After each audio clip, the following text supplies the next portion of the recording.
This is quite a story. 3 women are now facing theft charges for reportedly stealing nearly 40 Donald Trump signs along a road in Maine. One of the women admitted to taking the signs in an op-ed in the Washington Post. 52-year-old Betta Stoddard writes that she's not the law-breaking type, but Trump's talk about women pushed her over the edge. It reads, quote, reflecting back, I realized that I momentarily snapped, but there was a deeper reason for my anger than just the signs. Over the past several weeks, grasping the depth of Trump's predatory behavior towards women throughout his adult life, and even worse, his denial of it, has simply become unbearable. I became unhinged. Brian Claypool is a criminal defense attorney. Bob Bianchi is a criminal defense attorney, former head county prosecutor, trial attorney. I gave it a little drama because I felt like I needed it. I think that's what she would say.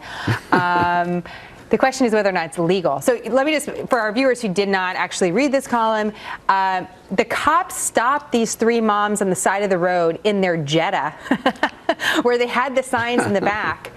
And he's like, what are you doing? They explain. He says, you can't do that. He takes the signs. And the next day he goes to this woman's house and says, listen, the guy who owned the signs is pressing charges against you. And here's your day in court. Bob, does the owner of the signs have a case? Yeah, absolutely. I mean, but we have to use the rule of reason and be a little tempered with this. There is no question about the fact these signs are expensive. In fact, it's property. It was stolen or destroyed. So it clearly is a crime, a very minor crime. But as a former county prosecutor, I can tell you I was in charge of elections, and this sign stealing thing goes on all the time. I remember one time when they took a bunch of Democratic signs and put it on Planned Parenthood's lawn. So look, you got these soccer moms in this car, the getaway car, they do this. Listen, is it dead of night, by the way? Yeah, I mean, is it prosecutable? Yes, but I think the prosecutor is going to be reasonable with this. Wait a minute, Bob, let me just, because you have experience with this, I have to ask you, we're seeing some file video. She describes the signs that being alongside what is comparable to Main Street.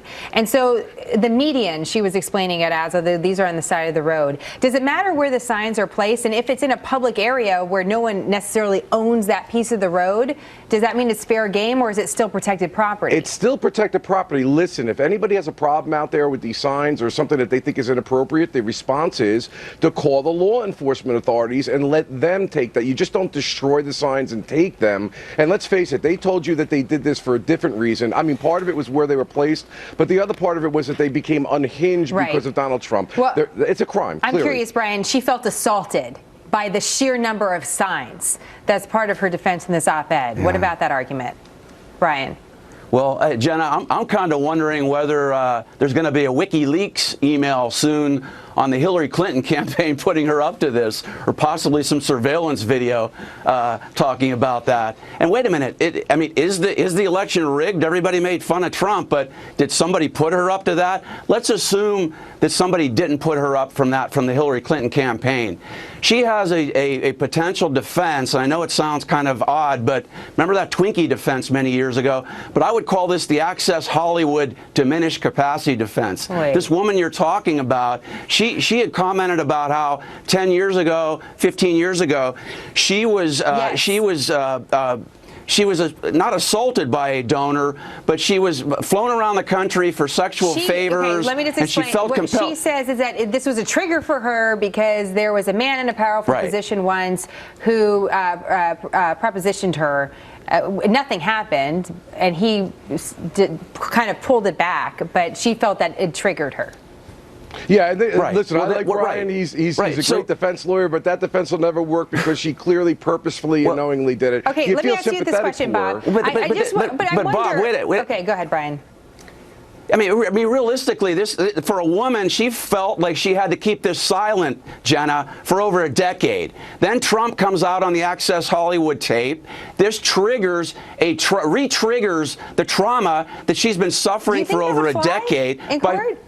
Pardon me? Couldn't we all be triggered by something then, and then get out of any crime that we commit? Look, like Bob said, I'm a criminal defense lawyer. I got to do the best I can with this. Very good. I mean, I know I know it's pie in the sky, but I'm doing my best. But you know where Brian's defense makes sense in the real world of criminal prosecution is while it's not a legal defense, it's something that the prosecutor is going to take into consideration about how to resolve the case. You know, I'm going to end with this. I just wonder if it wasn't 3 moms in a Jetta taking Trump signs, but it was 3 dads at a pickup truck taking Clinton signs if this story was to be covered somewhat differently. So just something to think about. Brian, Bob, we raise the question, then we go to commercial. It's nice to have you both. We'll be right back with more Happening Now. Thank you.